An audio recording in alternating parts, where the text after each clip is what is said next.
Good morning friends, welcome to the prelims booster session. तो आज का पहला टॉपिक है पीएम डिवाइन। तो ये आपको पता है कि यूनियन बजट में कुछ स्कीम्स अनाउंस की हैं हमारे फाइनेंस मिनिस्टर ने।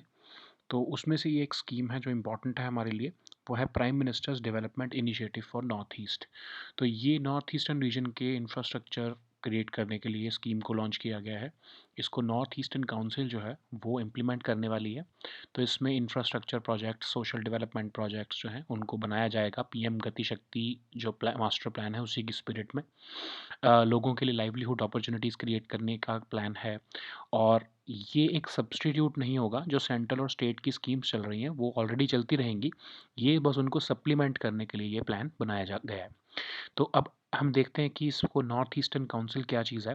तो नॉर्थ ईस्टर्न काउंसिल एक स्टेचुटरी एडवाइजरी बॉडी है जिसको नॉर्थ ईस्टर्न काउंसिल एक्ट 1971 के अंदर बनाया गया था। शिलोंग में इसका हेडक्वार्टर है। और सिक्किम जो है वो लेटेस्ट इसमें स्टेट है जिसने ज्वाइन किया है, 2002 में ही ज्वाइन किया है इसको। Ministry of development of north eastern region के अंदर ये काम करती है, ये नॉर्थ ईस्टर्न काउंसिल। और इसका हेडक्वार्टर जैसे मैंने आपको बताया शिलोंग में सिचुएटेड है।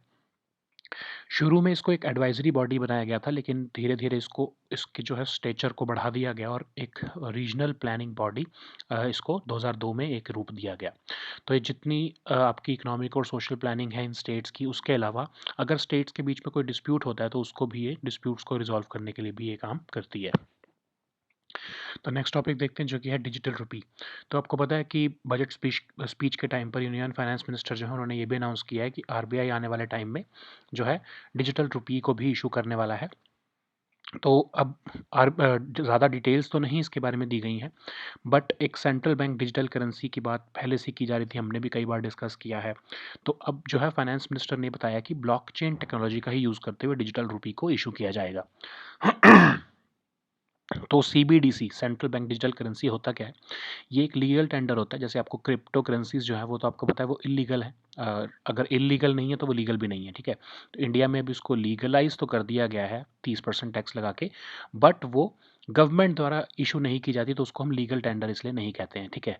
तो सीबीडीसी जो है वो गवर्नमेंट द्वारा इशू की जा रही है, सेंट्रल बैंक द्वारा इशू की जा रही है, तो इसको हम कह रहे हैं लीगल टेंडर होता है ये, एक बस डिजिटल फॉर्म में, ठीक है। तो अब आपकी जो रुपी का नोट है या आपका करेंसी नोट है उसमें और डिजिटल रुपी में सिर्फ इतना ही फ़र्क है कि डिजिटल रुपी है वो डिजिटल फॉर्मेट में है, ठीक है।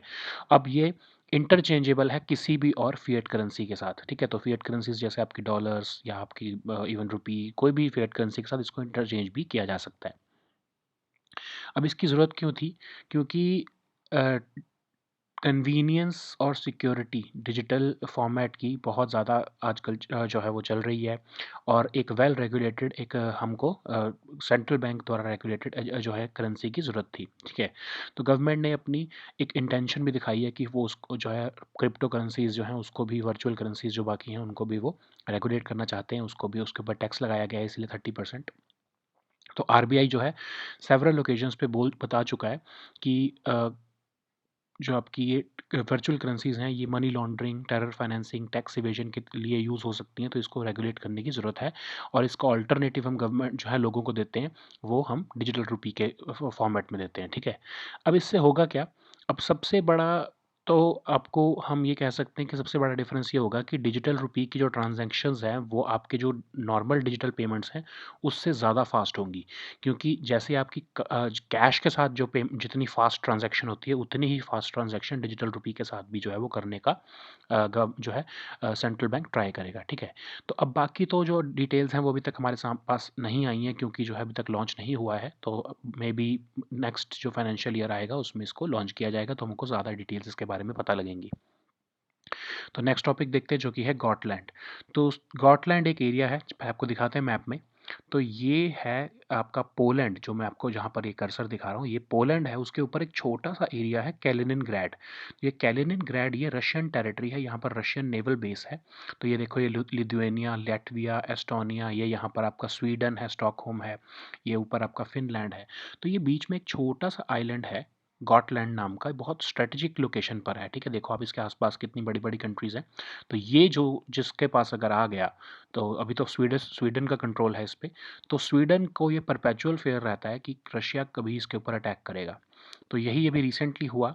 रशिया मिड जनवरी में 6 रशियन एम्फीबियस वॉरफेयर शिप्स जो है वो कैलिनिनग्राड से जो है वो निकली और इसकी तरफ को मूव होने लगी। ठीक है, तो स्वीडन जो है वो एक तरह से सरप्राइज़ हो गया कि ऐसा एक्शन हो रहा है। ठीक है, तो बाल्टिक सी में उन्होंने भी अपने जो है मिलिट्री प्रेजेंस को बढ़ा दिया गॉटलैंड में। उनको लगा कि कहीं क्राइमिया के बाद जो है कहीं रशिया जो है वो इसको गॉटलैंड को कब्जा ना कर ले, तो इसलिए उनको एक फेयर है, तो उन्होंने अपनी मिलिट्री प्रेजेंस यहाँ पर बढ़ा दी है। ठीक है, तो अब जो है अ, अपनी उन्होंने यहाँ पर मिलिट्री प्रेजेंस बढ़ाई और ये कोल्ड वॉर के टाइम से ये एक ऐसी सिचुएशन में है गॉटलैंड कि ये स्वीडन को हमेशा इस पे फेयर रहता है कि रशिया इसको कभी ना कभी कैप्चर करेगा। ठीक है, क्योंकि स्ट्रेटेजिक लोकेशन है।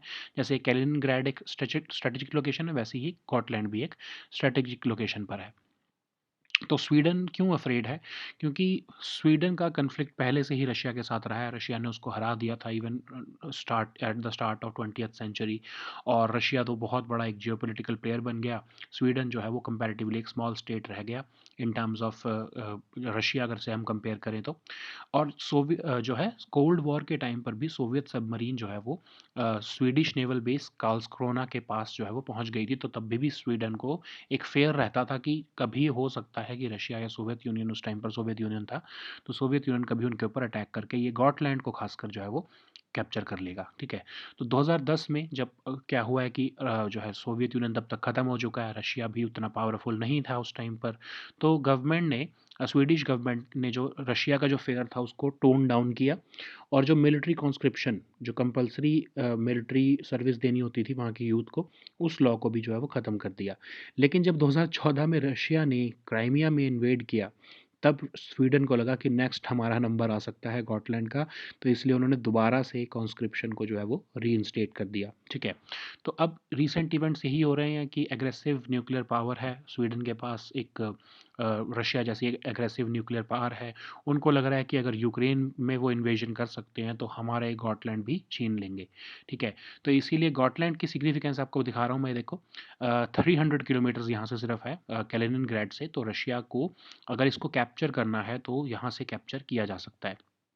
तो जैसे क्राइमिया को उन्होंने कैप्चर किया था, वैसे ही स्वीडन को ये फेयर है कि ये गॉटलैंड भी कैप्चर कर लेगा रशिया किसी ना किसी टाइम, जब भी उनको लगेगा कि उनको अपनी एक्सपेंशनिज्म करनी है, यूरोप पे कंट्रोल करना है तो। ठीक है, तो अब इसका ऑल्टरनेटिव क्या ढूंढा है स्वीडन ने नेटो के साथ अपने टाइज को बढ़ाया है, और ऑलरेडी उन्होंने 1994 में नेटो का partnership for peace programme join किया। 2016 में एक नेशन सपोर्ट एग्रीमेंट साइन किए, जिससे क्या होगा कि नेटो के जो फोर्सेस हैं उनको स्वीडिश टेरिटरी यूज़ करने का मौका मिलेगा अगर कोई ऐसी मिलिट्री इमरजेंसी होती है तो। ठीक है, अब रशिया की जो एग्रेशन बढ़ने की वजह से स्वीडन में जो है कुछ लोकल पॉलिटिशियंस कह रहे हैं कि स्वीडन को भी जो है नेटो को ज्वाइन कर लेना चाहिए। ठीक है, तो आपको पता होगा फिनलैंड और स्वीडन जो है वो दोनों नेटो का पार्ट नहीं है। ठीक है, सो नाउ नेक्स्ट टॉपिक देखते हैं जो कि है असम अरुणाचल प्रदेश डिस्प्यूट।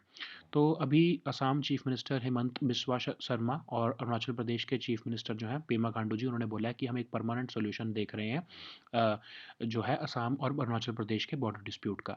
ठीक है, तो अभी फिर भी ये ऐसी स्टेटमेंट्स देने के बाद भी लोकल लेवल पर वहाँ पर कन्फ्लिक्ट्स आ रहे हैं। एक रोड बन रही थी लिका बली दुरपाई रोड, और वहाँ पर जो है लोकल्स जो है वो जो है एक दूसरे के साथ थोड़ा सा डिस्प्यूट हुआ है वहाँ पर। तो ये फ्लैश इवेंट्स होती रहती हैं, तो हमको ये देखना पड़ेगा कि असम और अरुणाचल प्रदेश में ये बाउंड्री डिस्प्यूट है क्या। ठीक है, तो एक अरुणाचल प्रदेश आपको पता है कि पहले असम का ही पार्ट होता था। ठीक है, और 804 किलोमीटर के आसपास की करंटली वो बॉर्डर शेयर करते हैं। तो 1873 में ब्रिटिश जो इंडियन गवर्नमेंट थी, उन्होंने इनर लाइन जो है रेगुलेशन अनाउंस किया, और एक जो प्लेन एरिया है और फ्रंटियर हिल्स के बीच में एक इमेजिनरी बाउंड्री बना दी। ठीक है, तो ये प्लेन्स एरिया है वो आपका असम वाला रीजन होगा, और जो फ्रंटियर हिल्स हैं वो आपके करंटली जो है वो अरुणाचल प्रदेश का एरिया है, ठीक है। तो उसको बाद जो फ्रंटियर हिल्स थे उनको जो है नॉर्थ ईस्ट फ्रंटियर ट्रैक्ट्स 1915 में बना दिया गया, ठीक है। लेकिन जब देश आज़ाद हुआ तब जो है असम गवर्नमेंट ने इन नॉर्थ ईस्ट फ्रंटियर ट्रैक्ट्स के ऊपर जो है वो एडमिनिस्ट्रेटिव ज्यूरिसडिक्शन अपनी कंट्रोल कर लिया।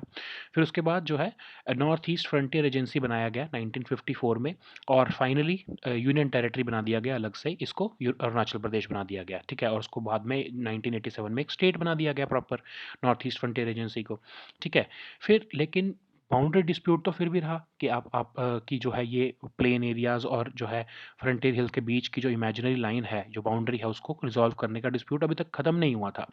तो एक सब कमेटी बनी असम के जो उस टाइम पर चीफ मिनिस्टर थे, उन्होंने बोला कि जो प्लेन एरियाज हैं अरुणाचल प्रदेश के, वो असम को दे दिए जाएं। तो असम ने वो प्लेन एरियाज़ के ऊपर जो है वो कंट्रोल कर लिया। लेकिन अरुणाचल प्रदेश अब ये कहता है कि वो हमसे बिना पूछे किया गया था, असम के चीफ मिनिस्टर के अंदर एक कमेटी बना के हमसे बिना पूछे जो है वो किया गया था, तो हम उसको नहीं मानते हैं, ठीक है। तो ये डिस्प्यूट जो है वो बहुत बार जो है वो सामने आता रहा है। एक हाई पावर्ड ट्राईपार्टेट कमेटी भी बनाई गई 1979 में। उससे पहले 71 और 74 के बीच में भी कई एफर्ट्स किए गए। 83-84 के बीच में भी जो है ये कमेटी जो थी हाई पावर्ड, उसने जो रिकमेंडेशंस दी थी उसको इम्प्लीमेंट करने की कोशिश की गई, लेकिन अरुणाचल प्रदेश ने उसको नहीं माना, ठीक है। फिर असम जो है उसने इस बिहेवियर के अगेंस्ट जो है वो सुप्रीम कोर्ट में केस किया अरुणाचल प्रदेश के खिलाफ। और अरुणाचल प्रदेश और जो है असम के जो है डिस्प्यूट को रिजॉल्व करने के लिए सुप्रीम कोर्ट ने भी एक लोकल बाउंड्री कमीशन बनाया, जो कि 2006 में बनाया गया, ठीक है। तो उस कमीशन ने रिपोर्ट दी कि जो है अरुणाचल प्रदेश को कुछ टेरिटरीज वापस कर दी जाएं, और उन्होंने भी ये बोला कि जो दोनों स्टेट्स हैं वो आपस में बैठ के डिस्कशंस और कंसेंसस बना के अपने डिस्प्यूट को रिजॉल्व कर लो, ठीक है। लेकिन अभी तक उससे कुछ सामने नहीं आया था, तो अब एक और ऐसी कोशिश की जा रही है दोनों चीफ मिनिस्टर्स के बीच में, और वो कह रहे हैं कि हम एक परमानेंट सोल्यूशन जो है वो निकाल लेंगे, ठीक है। सो नेक्स्ट टॉपिक देखते हैं, जो कि है यूनिसेट्राल। तो कल ही हमने डिस्कस किया है कि क्रॉस बॉर्डर इंसॉल्वेंसी को रिजॉल्व करने के लिए इकोनॉमिक सर्वे ने सजेशन दिया है कि आप यूनिसेट्राल को मॉडिफाई कर लो और इंडिया में उसको इम्प्लीमेंट कर दो, ठीक है। तो हम देखते हैं यूनिसेट्राल है क्या। तो अब पहली बात तो इकोनॉमिक सर्वे क्या कह रहा है कि हमारा जो आईबीसी है वो कोई भी मैकेनिज्म ऐसा नहीं देता है जिसमें हम क्रॉस बॉर्डर जुरिस्डिक्शंस में जो आपकी इंसॉल्वेंसी के केसेस है उसको हम रिजॉल्व कर सकें। तो यूनिसेट्राल क्या है? यूनिसेट्राल है एक यूएनजीए ने बनाया था इसको 1966 में, ताकि इंटरनेशनल ट्रेड और इन्वेस्टमेंट जो है वो ठीक से हो सके। अब ये एक ऐसा इंटरनेशनल ट्रेड लॉ है, ट्रेड लॉ को यूनिफाई करने का एक ऐसा जो है वो इनिशिएटिव है, जिसमें कन्वेंशंस, मॉडल लॉज और अदर इंस्ट्रूमेंट्स का यूज़ करते हुए हम इंटरनेशनल लेवल पर, क्रॉस बॉर्डर लेवल पर जो है डिस्प्यूट्स को रिजॉल्व कर सकते हैं, ठीक है।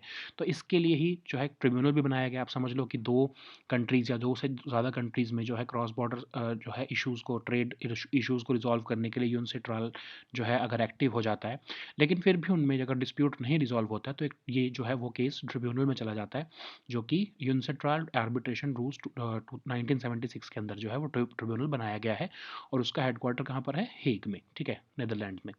और उसकी जो प्रोसीडिंग्स हैं सारी वो परमानेंट कोर्ट ऑफ आर्बिट्रेशन देखता है। तो यूनिसेट्राल मॉडल जो है वो ऑलरेडी 49 कंट्रीज एक्सेप्ट कर चुकी हैं, UK, US, south Africa, south Korea, Singapore, ये सारे एक्सेप्ट कर चुके हैं ऑलरेडी।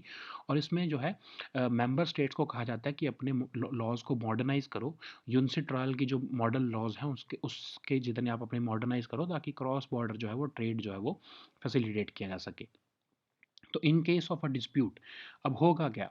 अब कैसे प्रोविजंस जो है वो इसके अंदर दिए गए हैं, तो उसमें बोला है कि जो फॉरेन इंसॉल्वेंसी प्रोफेशनल्स हैं, ठीक है, उनको आप अपनी कंट्री में एक्सेस दो, डायरेक्ट एक्सेस दो, जो ताकि वो आपकी डोमेस्टिक इंसॉल्वेंसी प्रोसीडिंग्स में पार्टिसिपेट कर सके। दूसरा उन्होंने बोला रिकॉग्निशन दो, फॉरेन प्रोसीडिंग्स जो हो रही हैं या रेमेडीज दी जा रही हैं, समझ लो दूसरी कंट्री में जहाँ पे हमारा जो है, जिनके साथ हमारा डिस्प्यूट है, मतलब समझ लो एक डिस्प्यूट कैसे होंगे, एक कंपनी, समझ लो एक बहुत बड़ी कंपनी जब इंसॉल्वेंट होती है, तो उसके कुछ डेटर्स या क्रेडिटर्स जो हैं वो हो सकता है कि दूसरी कंट्री में भी रहते हो। समझ लो वहाँ पे भी नीरव मोदी जैसे लोग रहते हों जो कि कंट्री को छोड़ के हमारे भागे हैं, तो उनकी प्रोसीडिंग्स के ऊपर भी विश्वास करो, उनकी रेमेडीज़ के ऊपर भी विश्वास करो। तीसरा है कोऑपरेट करो, डोमेस्टिक और फॉरेन कोर्ट्स के आपस में भी कोऑपरेशन करने की भी बात यूनिसेट्रल करता है। चौथा कहता है कि जो आपके अलग-अलग कंट्री में बहुत सारी कंकरेंट बहुत सारी इंसॉल्वेंसी प्रोसीडिंग्स चल रही हैं, तो उसमें भी कोऑर्डिनेशन करने की ज़रूरत है, ठीक है? तो उसको जो है वो ये चारों चीज़ों के प्रोविज़न्स जो है यूनिसिट्रल में दिए गए हैं। वो कहते हैं एक्सेस मतलब एक्सेस दो सारे इंसॉल्वेंसी प्रोफेशनल्स को, जो कि आपके या फॉरेन क्रेडिटर्स को, आपकी कंट्री में जो भी डोमेस्टिक इंसॉल्वेंसी प्रोसीडिंग्स हो रही हैं उसको विटनेस करने के लिए। दूसरा वो कहते हैं रिकॉग्नाइज़ करो कि फॉरेन प्रोसीडिंग्स जो हैं उनकी भी कुछ वैल्यू है, वहाँ पर भी जो प्रोसीडिंग्स चल रही हैं उसके ऊपर भी विश्वास करो। तीसरा वो कहते हैं कि डोमेस्टिक और फॉरेन कोर्ट्स के बीच में भी जो है कोऑर्डिनेशन चलना चाहिए। और चौथा वो कह रहे हैं कि अगर 2 या मोर इंसॉल्वेंसी प्रोसीडिंग चल रही हैं, उनको भी एक मैकेनिज्म होना चाहिए कि उनको भी आपस में कोऑर्डिनेशन चलता रहे, ठीक है? तो हो सकता है कि एक केस दूसरे केस से रिलेटेड हो या 3-4 केसेस से रिलेटेड हो, तो उस केस में कोऑर्डिनेशन बनाना भी इम्पोर्टेंट है, ठीक है? So now let us see all these topics in English. So the first topic is PM Divine. So you know that the union budget has been announced recently, and the finance minister has announced this new scheme, Prime Minister's Development Initiative for the Northeast, and she has said that this scheme will be implemented by the Northeastern Council, and the scheme will be under this scheme, 1,500 crore rupees will be given by the government for this new scheme. It will fund the infrastructure projects in the Northeast region as well as also fund the social developmental projects in this region. So it will enable livelihood activities for the people, and of course the government has clarified that this will not be a substitute to the already existing central and state schemes. It will rather supplement them. Okay, so let us see about the Northeastern Council. So it's a statutory body, and it was constituted under the NEC, that is the Northeastern Council Act of 1971, and it came into being at Shillong, which is the headquarter, and Sikkim was the latest state to be added to the council in the year 2002, and it functions this council functions under the Ministry of Development of Northeastern region. Okay, so it was initially set up as an advisory body, but later on it was sanctioned as a regional planning body also for this entire region. Okay, so you know that we also have this northern council, northern regional council.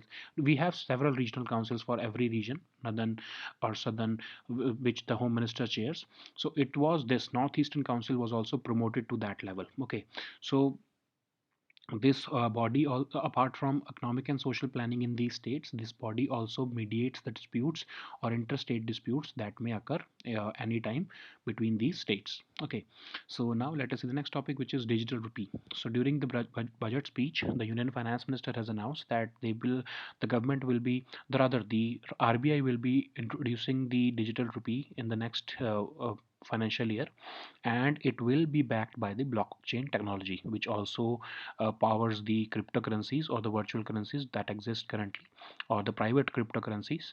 So what is the need of a CBDC? So CBDC is basically central bank digital currency. It is a legal tender, and it will be very convenient for people, and it will provide security as compared to the private cryptocurrencies. It will be well regulated as well as reserve backed in circulation. Okay, so what is reserve backed circulation?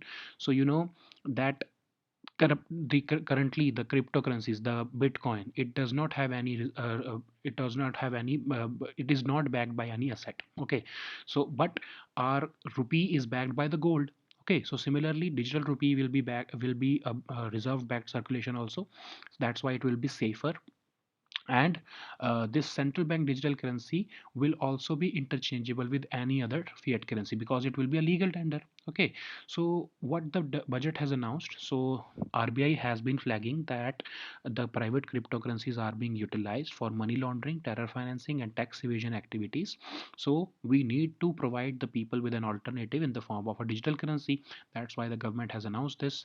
And this will what will this digital rupee change for citizens? So this will, the most important change will be that it will be even faster than the digital payment experience that you currently undergo. Okay, so just imagine it as as simple as exchanging cash just in the format of just in the digital format. So it will be very fast, and it will be very secure if we compare it with the cryptocurrencies. Okay, So more details will be provided as and when this digital currency will be launched by the RBI in the next few months. Okay, so now let us see the next topic, which is Gotland. So Gotland is an island which is being controlled by Sweden currently, but it has been a cause of fear for Sweden, because Sweden fears that, like Crimea has gone to Russia from Ukraine, this Gotland will also be eventually captured by Russians in the next few years. Okay, so it has always been a bone of contention, and it has always been a source of fear for the Swedes against the Russians. Okay, so what has happened recently is that 6 Russian amphibious warships left their naval base from Kaliningrad. So let's see the map first. So this area, this is Kaliningrad. So it is Russia's naval base in Europe. So this the region south of this Kaliningrad is Poland. Okay, so this is Lithuania, and this is Baltic Sea. Okay, so this is Kaliningrad, which is a naval base of Russia, and the Sweden feels that this Gotland is the territory of Sweden in Baltic Sea. So Sweden has always felt that this Gotland will be captured by the Russians using this Kaliningrad. So this is what has happened recently. 6 Russian amphibious warships left Kaliningrad, and they reached near Gotland, and in mid-January, of course, and Sweden immediately activated its military presence in Gotland in anticipation that a war could happen, or Russia may try to annex this again, or Russia may try to capture this territory. So Sweden has always the Swedish government has always been living in a perpetual fear that Russia may invade and capture this Gotland, because it is a strategic territory. It is located strategically in the Baltic Sea. So this is what happened. They immediately boosted their military presence on the island of Gotland, because they feared that Russia may try to capture it. Okay, so why are the Swedes afraid now? So they have always been afraid of Russia, because Russia is a nuclear armed state. It is a very big state if we compare it with Sweden. Uh, there was also a conflict between Russia and Sweden, which date back to centuries, and Russia also has a common Swedish phrase, "Ryssen kommer." That means Russians are coming. So they have a fear of Russia, and it is, of course, visible through their actions. And even during the Cold War period, they were, of course, neutral, because they were neither a part of NATO alliance, or they did not join any Russian-led Warsaw Pact or anything. So they were neutral in that during that period. But a Soviet submarine ran near the Swedish naval base of Karlskrona in 1981.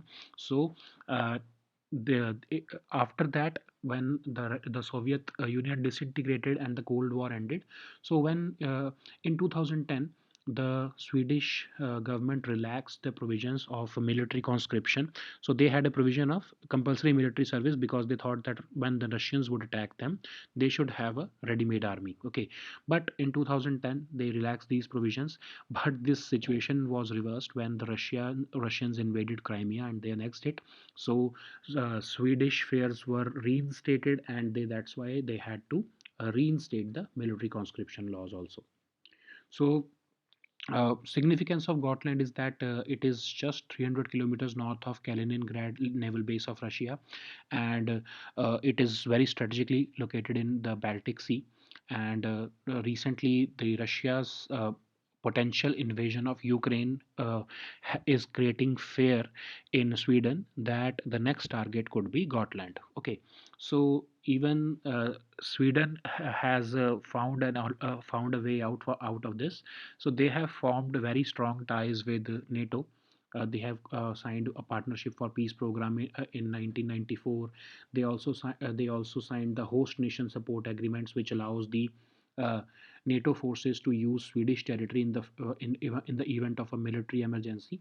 So even during this Ukraine conflict, which is undergoing today, the Swedish politicians are saying that that Sweden should also join NATO, because they may have to face the Russian aggression anytime soon. Okay, so anyways, now let us see the next topic, which is Assam Arunachal Pradesh dispute. So there is a dispute between Assam and Arunachal Pradesh with respect to the border, and that's why the CMs of both states have said that they want to find a permanent solution for this conflict. And so we have to see what this conflict is actually about. So you know that Arunachal Pradesh was a part of Assam earlier, and it currently shares about 804 kilometer of boundary with the Assam. So what happened is that in 1873, when the inner line regulations were announced by the British, they created an imaginary boundary between the plains and the frontier hills. So plains were the Assam, and the frontier hills, you can call it the modern day Arunachal Pradesh. So this frontier hills were redesignated or were designated as the northeast frontier tracts in the year 1915. But when the nation got independence, the Assam government got control over this northeast frontier tracts, and it became the Northeast Frontier Agency in 1954. But later on, it was declared by the government of India as Union Territory of Arunachal Pradesh in 1972, and later on it was given the statehood in 1987. So the boundary disputes remained, and to resolve those disputes, which were the result of the imaginary lines created by the British government between the plains and frontier hills, a subcommittee headed by Assam Chief Minister Gopinath Bordoloi was formed, and this committee recommended that 3,648 square kilometer of plain area of Balipara and Sadia foothills must be transferred to Arunachal to Assam. But then Arunachal Pradesh refused because they said that they were not consulted by the committee, and uh, they were not even present when this committee made the recommendations. Okay, so multiple efforts were made between Assam and Arunachal Pradesh to demarcate the boundary, but it did not work out. Even during the 1979 period, a high-powered tripartite committee recommended that this certain regions must be demarcated, but of course Arunachal Pradesh was adamant and they did not accept the recommendations. So infuriated by this behavior of Arunachal Pradesh, Assam government went to the Supreme Court in 1989, and the Supreme Court appointed a local boundary commission in 2006, which recommended that certain territory must be given back to Arunachal Pradesh, and both states should arrive at a consensus through discussions. But of course, but nothing happened, and now there is a fresh start of talks between the two chief ministers, and hopefully this dispute will be resolved very soon.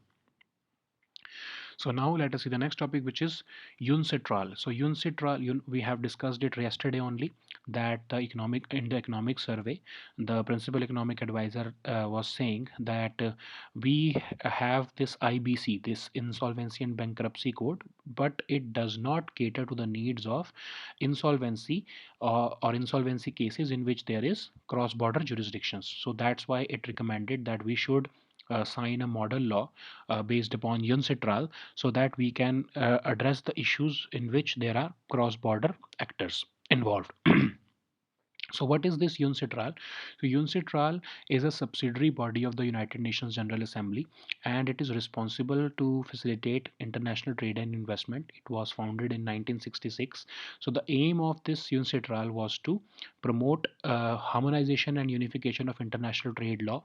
So certain conventions, model laws, and instruments have been made under UNCITRAL, and it hopes that the other countries who are members of UNCITRAL would follow the suit. Okay, so even a tribunal has been made so that in case the disputes between the countries do not get resolved, then they can have access to the tribunal, which is present at The Hague in Netherlands.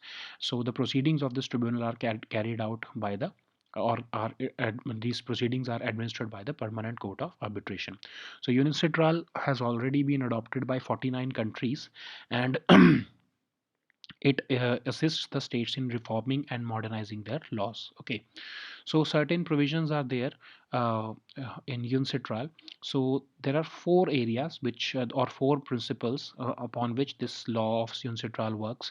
So they say that in case of insolvency, in which there are in which the actors are involved in multiple countries, then UNCITRAL member states must provide direct access to foreign insolvency professionals in the domestic insolvency proceedings. Okay, so just allow the foreign insolvency professionals to participate in your domestic insolvency proceedings against a defaulting debtor. The second thing is recognition. So they say that the foreign proceedings and the provision of remedies given by the foreign countries must also be recognized by your country. The third one is that cooperation between your domestic courts and the foreign courts must also be there, so that the foreign insolvency practitioners and domestic insolvency practitioners can work together. The fourth one is coordination, and the coordination must be there between two or more insolvency proceedings. So there may be situations when the individuals or the institutions or organizations involved in insolvency proceedings may be involved in more than two or more cases. So there is a need to coordinate, so that even other member states or the same member states can coordinate and see in how many areas or how many cases or how many jurisdictions these insolvency proceedings would carry on. Okay, so these were our topics for today. We'll meet next time with new topics. Until then, goodbye and take care.